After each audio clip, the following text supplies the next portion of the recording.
Bismillahirrahmanirrahim. Welcome to Chemistry Online and I am your instructor Shahbaz Jafar Qalandari. बेटा आज जो हमने टॉपिक डिस्कस करना है सल्फोनेशन ऑफ बेंजीन को डिस्कस करना है। सल्फोनेशन ऑफ बेंजीन क्या होती है, कोई टाइम ज़ाया किए बगैर अपने टॉपिक की तरफ बेटा मूव करते हैं। ये बेसिकली इलेक्ट्रोफिलिक सब्स्टिट्यूशन रिएक्शन है और इलेक्ट्रोफिलिक सब्स्टिट्यूशन रिएक्शंस बेटा कौन से होते हैं? ऐसे रिएक्शन होते हैं जिनमें एक इलेक्ट्रोफाइल दूसरे इलेक्ट्रोफाइल को रिप्लेस कर देता है। तो इन रिएक्शन के अंदर सल्फोनेशन के अंदर जो सल्फ्यूनिक एसिड ग्रुप है वो बेंजीन के हाइड्रोजन को रिप्लेस करेगा, तो इसको सल्फोनेशन ऑफ बेंजीन कहेंगे। मैं इसको प्रॉपर डिफाइन कर देता हूँ और इसके बाद जो डेफिनेशन है वो स्क्रीन पे भी आपको नजर आ जाएगी। वो डेफिनेशन बेटा इसकी क्या है? Introduction of sulphuric acid group. Introduction of sulphuric acid group in benzene ring is called sulphonation. जरा देखिएगा, ये स्क्रीन पे आ गई और मेरे साथ दोबारा आप रिपीट भी कर देंगे। Introduction of sulphuric acid group in benzene ring is called sulphonation. Hope so ये डेफिनेशन अब आपको तैयार भी हो चुकी होगी। इसको वीडियो को स्टॉप करके यहाँ एक दो दफा इसको पढ़ लें। Introduction of sulphuric acid group in benzene ring is called sulphonation. अब चलते हैं बेटा इसके जनरल रिएक्शन की तरफ। ये इसके दो जनरल रिएक्शन हमारी टेक्स्ट बुक में गिवन है। ये सल्फ्यूरिक एसिड से भी हम इसे रिएक्शन करवा के बेंजीन सल्फ्यूनिक एसिड हासिल कर सकते हैं और सल्फर ट्राइऑक्साइड से भी इसको रिएक्शन करवा के बेंजीन सल्फ्यूनिक एसिड हम हासिल कर सकते हैं। दोनों कंडीशंस के अंदर, दोनों रिएक्शंस के अंदर रिएक्शन कंडीशंस क्या हैं, डिफरेंट हैं, वो स्क्रीन पे आपको नजर आ रही होंगी। मैं सेकेंड ईयर केमिस्ट्री को डिस्कस कर रहा हूँ, तो हमारे पास जो मैकेनिज्म डिस्कस किया गया बेटा वो सल्फ्यूरिक एसिड के साथ डिस्कस किया गया है। तो इस मैकेनिज्म के अंदर एक बड़ी इंपॉर्टेंट, बड़ी जबरदस्त चीज ये है कि जो रीएजेंट है वही कैटलिस्ट है। आपने मेरे प्रीवियस लेक्चर भी सुने होंगे जो मैंने एल्केलेशन, असाइलेशन, नाइट्रेशन वगैरह पे दिए हैं। नहीं सुने तो देख सकते हैं, यहीं मौजूद होंगे, वीडियो के ऊपर या नीचे कहीं मौजूद होंगे। तो हर इलेक्ट्रोफिलिक सब्स्टिट्यूशन रिएक्शन के अंदर एक बेटा कैटलिस्ट होता है और एक इलेक्ट्रोफिलिक रीएजेंट होता है जो इलेक्ट्रोफाइल प्रोड्यूस करता है, जिससे इलेक्ट्रोफाइल आता है। तो सल्फोनेशन के अंदर सल्फ्यूरिक एसिड ही कैटलिस्ट है और सल्फ्यूरिक एसिड ही सल्फोनेटिंग एजेंट है। जरा यहां देखिएगा, the sulphonation of benzene is take place with sulphuric acid. ये बात आप होप्स आपको क्लियर होगी। और इसी के साथ मैंने लिखा हुआ है डाइहाइड्रोजन मोनोसल्फर टेट्राऑक्साइड। परेशान हो गए हो तो परेशान नहीं होना, मैंने सल्फ्यूरिक एसिड ही पढ़ा है। जरा इसका फार्मूला गौर से देखें, यही बनेगा डाइहाइड्रोजन मोनोसल्फर टेट्राऑक्साइड। यही कैटलिस्ट है और यही हमारे पास क्या है, सल्फोनेटिंग एजेंट है। ये आपके पास इस तरह के एमसीक्यूज बाज़ पूछ लिए जाते हैं कि सल्फोनेशन के अंदर कैटलिस्ट कौन सा होगा या सल्फोनेटिंग एजेंट कौन सा होगा। होप सो यहाँ तक आपको ये कंसेप्ट क्या हो गया होगा, क्लियर हो गया होगा। मैं मूव करता हूँ बेटा इसके मैकेनिज्म की तरफ। आप अगर उतारना चाहते हैं ऐसे सेम एज इट इज इसे उतारते जाएं, अपने एनुअल के पेपर में लिख दें और 4/4 मार्क्स क्या करें, हासिल करें। अब इसके बेटा मैकेनिज्म की तरफ मूव करते हैं। जो स्टेप 1 है वो हमारे पास है प्रोडक्शन ऑफ इलेक्ट्रोफाइल। अब इसमें क्या होता है, जो रीएजेंट है वो कैटलिस्ट से रिएक्शन करता है और हमारे पास इलेक्ट्रोफाइल की प्रोडक्शन होती है। अब यहाँ रीएजेंट भी सल्फ्यूरिक एसिड है और कैटलिस्ट भी क्या है, बिल्कुल ठीक कहा आपने कि सर आपने बताया है वो भी सल्फ्यूरिक एसिड है। तो सल्फ्यूरिक एसिड ही सल्फ्यूरिक एसिड से क्या करेगा, रिएक्ट करेगा और हमारे पास इस तरह का एक रिएक्शन आ जाएगा। देखिएगा, आपने थ्योरी भी साथ ऐड करनी होती है ताकि मार्क्स पूरे मिल सके आपको। In this step reagent reacts with catalyst to produce strong electrophile.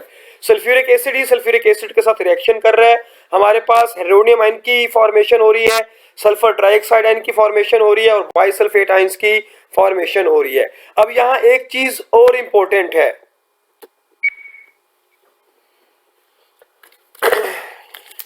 Electrophile उस चीज को कंसीडर करते हैं जिसमें पॉजिटिव चार्ज हो। अगर आपने मेरा जनरल मैकेनिज्म वाला लेक्चर देखा तो मैंने जो इलेक्ट्रोफाइल की डेफिनेशन की थी, मैंने कहा था ये पॉजिटिवली चार्ज भी हो सकता है और न्यूट्रल भी हो सकता है। और ये इस चैप्टर के एंड में एक मल्टीपल चॉइस क्वेश्चन भी है कि जो इलेक्ट्रोफाइल है सल्फोनेशन के अंदर वो कौन सा है। तो मेरे पुत्रों ध्यान में रखिएगा, यहाँ जो इलेक्ट्रोफाइल है वो सल्फर ट्राइऑक्साइड है। Is it clear? SO3 hydronium ion electrophile नहीं है, SO3 पॉजिटिव भी इलेक्ट्रोफाइल नहीं है, जस्ट सल्फर ट्राइऑक्साइड।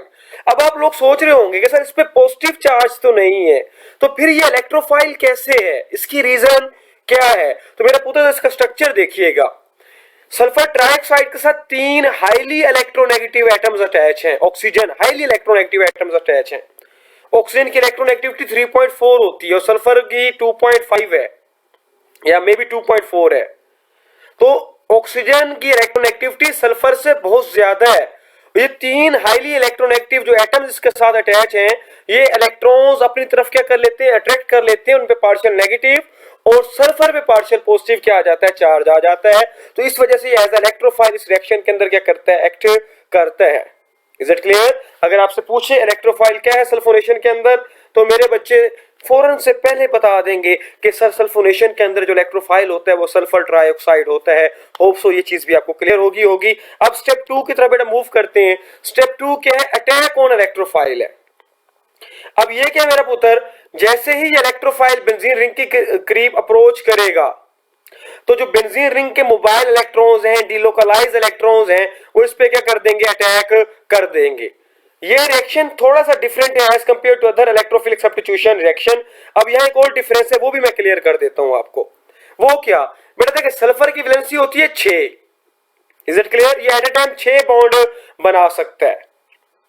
तो अब जब इसके ऊपर यहां अटैक होगा, इसने एक बॉन्ड कार्बन के साथ बनाना है, लेकिन आप पहले देखें तो इसके 6 के 6 बॉन्ड कंप्लीट हो चुके हैं। 3 ऑक्सीजन लगे हुए हैं, 2 डबल बॉन्ड मौजूद है, तो 6 बॉन्ड कंप्लीट हो चुके हैं।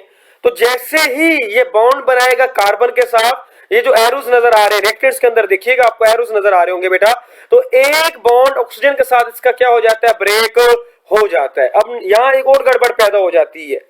ऑक्सीजन तो 2 बॉन्ड बनाता है, ऑक्सीजन की वैलेंसी 2 है, तो बेटा वो ऑक्सीजन जिससे बॉन्ड ब्रेक होगा उस पे नेगेटिव चार्ज आ जाएगा, जो इंडिकेट करता है कि यहां ऑक्सीजन की वैलेंसी फुलफिल नहीं है। ये रूल्स ऑफ रेजोनेंस होते हैं, बस आपने यहाँ ये चीज ध्यान में रखनी है कि जो ऑक्सीजन पे अब प्रोडक्ट पे आ जाए, ऑक्सीजन पे नेगेटिव चार्ज नजर आ रहा है आपको, ये देखिएगा। Is it clear? तो ये क्या है, ये बता रहा है कि ऑक्सीजन की वैलेंसी सेटिस्फाई नहीं है, सल्फर एक बॉन्ड बनाना शुरू हो चुका है किसके साथ, कार्बन के साथ। और ये पॉजिटिव चार्ज क्यों है, तो इसकी रीजन देखने के लिए मेरा पुत्र आप जो मेरा पहला लेक्चर है general mechanism of electrophilic substitution reaction, वो देख सकते हैं। तो यहां सल्फर के ऊपर अटैक हो चुका, सल्फर अटैच हो रहा है, और यहां से ये देखिए हाइड्रोजन क्या हो रहा है, रिप्लेस हो रहा है। इस कंडीशन को हम अरीनियम आयन का नाम देते हैं, जनरल जिसका नाम है बेंजोनियम आयन भी कह सकते हैं, अरीनियम आयन भी इसको कह सकते हैं। और इसका जो स्पेसिफिक नाम है बेटा, वो बेंजीन सल्फोनेट आयन्स है। अब जो थर्ड स्टेप है हमारे पास, वो है डीप्रोटोनेशन। ये जो बेंजीन सल्फोनेट आयन है, ये बेटा रिएक्शन करेगा बाइसल्फेट के साथ। अगर आपको समझना है कि बाइसल्फेट कहां से आया है, तो इसका पहला स्टेप देखिएगा, जो मैंने इस रिएक्शन का पहला स्टेप किया, वहां आपको क्लियर हो जाएगा कि ये बाइसल्फेट आइंस कहां से आई है। Is it clear? वो जो सल्फ्यूरिक एसिड के साथ रिएक्शन करता है, वह हमारे पास बाइसल्फेट आइंस, हाइड्रोनियम आयन और सल्फर ट्राइऑक्साइड की प्रोडक्शन हुई थी। तो यहां देखिएगा बेटा, मैंने पहले थ्योरी लिख दी कि जो अनस्टेबल बेंजीन सल्फोनेट आयन है, वो बाइसल्फेट आयंस के साथ रिएक्शन करते हैं ताकि कैटलिस्ट क्या हो सके, रीजनरेट हो सके, और बेंजीन रिंग क्या हो सके, स्टेबल हो सके। तो ये बेटा आपको क्लियर होप सो हो गया होगा। अब इस रिएक्शन से क्या होगा, ये जो बाइसल्फेट आयंस है, ये इस प्रोटॉन को, जो बेंजीन का हाइड्रोजन है, प्रोटॉन है, इसको अपने साथ ले जाएंगे। ये HSO4 है, ये हाइड्रोजन आया तो ये H2SO4 हो गया, और ये हमारे पास बेंजीन सल्फोनेट आयन क्या हो चुका है, क्रिएट हो चुका है। होप सो आपको ये क्लियर हो चुका होगा। Is it clear? अब बेटा आगे मूव करते हैं।